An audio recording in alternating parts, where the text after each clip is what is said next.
Aloha, Kamaka Brown with V93FM.com, the Sandwich Islands Network.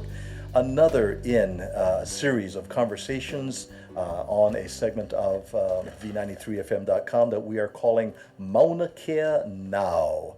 In our studio is filmmaker and photojournalist Catherine Bachnight. Aloha, Catherine. Aloha. And who do you have on the phone this morning? I have Kahookahi Kanuha on the phone this morning. And welcome, Kahookahi. Aloha, mahalo nui for having me. Yes, we're very lucky to have you with us. So we're talking to Kahookahi Kanuha. He is an activist and one of the leaders of the Protectors of Mauna Kea, from the construction of the 30-meter telescope to be built on the sacred and environmentally fragile mountain on Big Island. He's 26 years old and a preschool teacher at a Hawaiian charter school. So, Kahookahi, on September the 2nd, you were at the Waimea courthouse for round 1 of the court hearing, and you've been arrested twice. Can you tell us why you were arrested on Mauna Kea? I was arrested on Mauna Kea, like you mentioned, 2 times. Once on April 2nd and once on June 24th. And those are the last 2 times that TMT, their employees, their officials, and the construction company that they've contracted out, Goodfellows, and the county police and the state police, that they've all attempted to come up the mountain so that TMT can, I guess, begin their construction, or what we would consider a destruction of our mountain. And so what we've done is we've had planned and organized resistance and direct action, civil disobedience, or in our case, we like to consider it more of a civil assistance, because we don't consider ourselves the ones who are being disobedient. We are trying to hold the state of Hawaii, TMT, the university, accountable, and try to hold them to their responsibilities. And they have failed to meet those responsibilities. And so what we are doing is we are helping them in preventing, the breaking of one of the statutes of Hawaii that, again, they are obligated to uphold, and that is the statute of desecration, HRS 711-1107. And that's the destruction and the defacement of a public monument, or the destruction and defacement of cultural grounds or religious sites or burial grounds, an object held in veneration by a substantial amount of people. And that's what Mauna Kea is. Mauna Kea is a national monument. It is perhaps the greatest monument in Hawaii. And they are going to destruct it. They are going to deface it. And that, according to HRS 711-1107, is desecration. That is against the law. And so I stood in the road, and we attempted to block them from ascending the mountain. And that is what got me arrested twice. That's what got others. I think we've had about almost 50 arrests on Mauna Kea, maybe 40 arrests or so on Mauna Kea so far. And then you have another almost 30 on Haleakala. So we're looking at a lot of arrests. So I'm by no means the only one that has gone through this.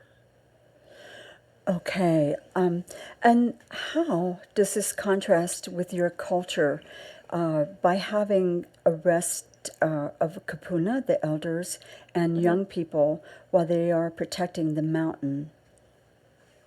Yeah, well, this is what you'll see in our gatherings and our protection efforts is not just one generation of people.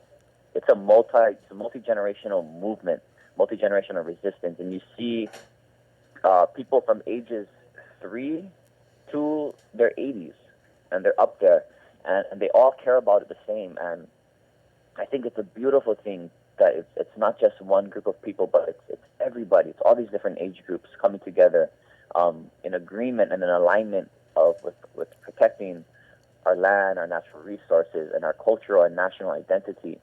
And but they're very powerful. To have our kupuna, to have our keiki there, it's very powerful. And in times of resistance, in times of struggle, the weakest, those who are perceived to be the weakest are actually your strongest. If we put when we have keiki and kupuna, we have children and elders in that front line, it really makes the opposition and the enforcement think about how they're going to act and how they're going to handle the situation. They can't just come in blindly and try to exert these strong amounts of force over us, because they need to be careful. They need to be mindful of not only of what they're doing, but the public image and the perception of what they're doing to children and to elders. And so on the 24th of June, we actually had a line made up of mostly elders and children, and they were able to hold off the county police for about 3.5 hours, simply by standing there, chanting, and presenting each officer one by one with a lei, and again using this cultural symbolism as part of our resistance, and letting them know that we are not here against them personally. We are only against what they are doing. We are against those who are above them, who are ordering them to carry out these illegal actions and these wrongdoings. And regardless of their actions, regardless of how much we disagree and how staunchly we are against it, we still have aloha for these people, and we still want them to know that. And by presenting them with this lei, we show that, I guess, that's a symbol of this aloha, that although they have come to take us away, to harass us, to arrest us, to remove us from our sacred site so that they can destroy it, we still have that aloha and that compassion for them. And we show them that, and we hope that over time that those things will get to them, and then they will realize, they will understand that what they are doing does not only affect us, but it affects them as well, and it affects their children and their children's children and every generation that will come from now on. And so the keiki and the kupuna have been a strong and vital force of this movement, and we wouldn't be where we are today without their contributions and without their participation and their commitment. And the respect for the elders and the keiki, that's something that is part of your culture, right? Oh yes, that's what makes again this movement different from Kaho'olawe back in the 1970s. In our culture, our kupuna hold the highest status. They hold the highest status in the family as well as the community, and they hold it deservedly so, because they have the most experience, and they've learned the traditions and the ideas or the ideologies and the lifestyles and the values of a traditional cultural life. And so they are our template. They are our nu'u that we kulia for, that summit that we strive for.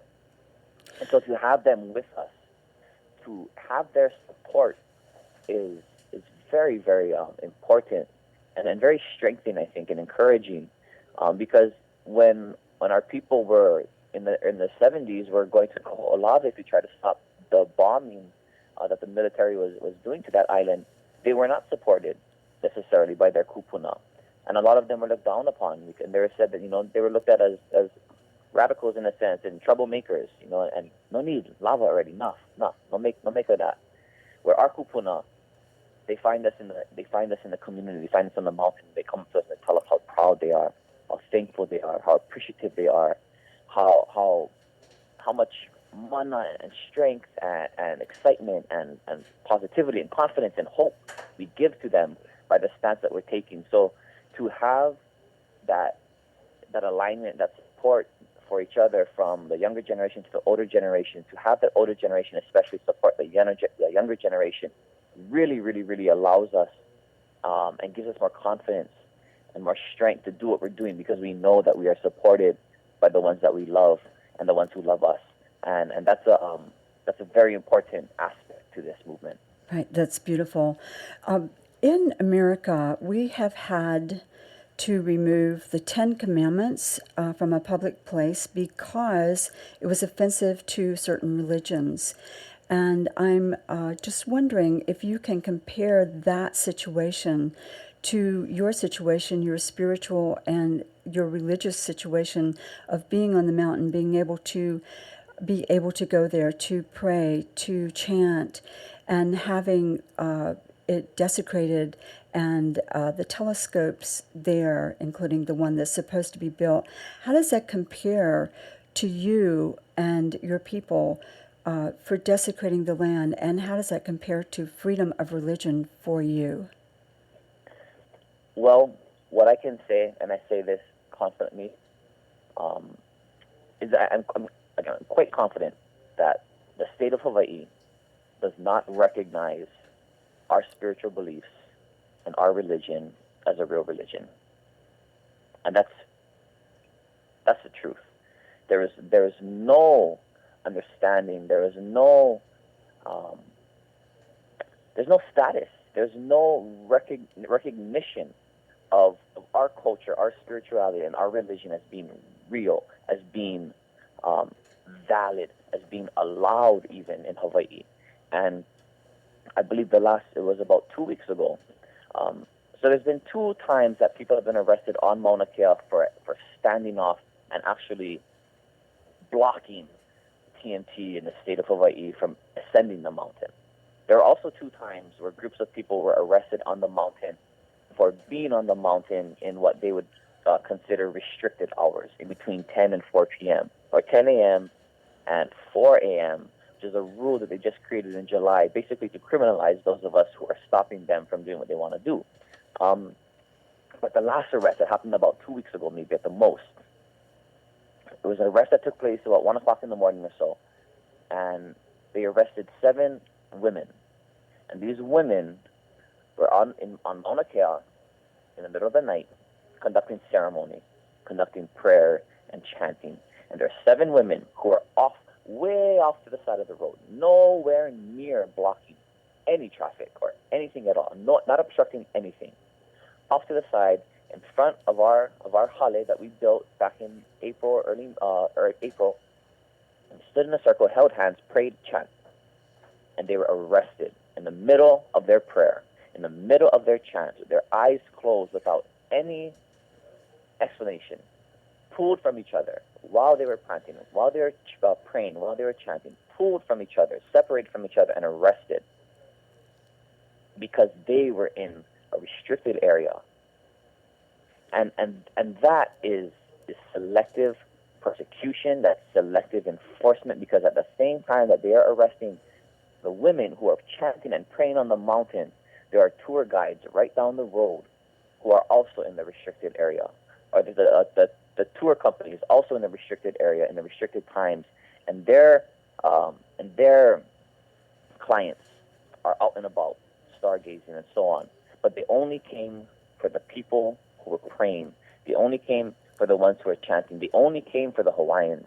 And so that, I believe, is selective persecution, selective enforcement, and it's institutionalized racism and institutionalized denationalization and institutionalized deculturation of our people, something that has been happening since 1896, 3 years after the illegal overthrow of our government, and they banned Hawaiian language, and it has never stopped. It continues to this day, and that's what's happening on Mauna Kea in regards to the construction as well as the enforcement of the cultural practices. It is institutionalized denationalization, deculturation, and they're trying to wipe us out. And that's why we need to take a strong stance against the TNT, because, again, they are trying to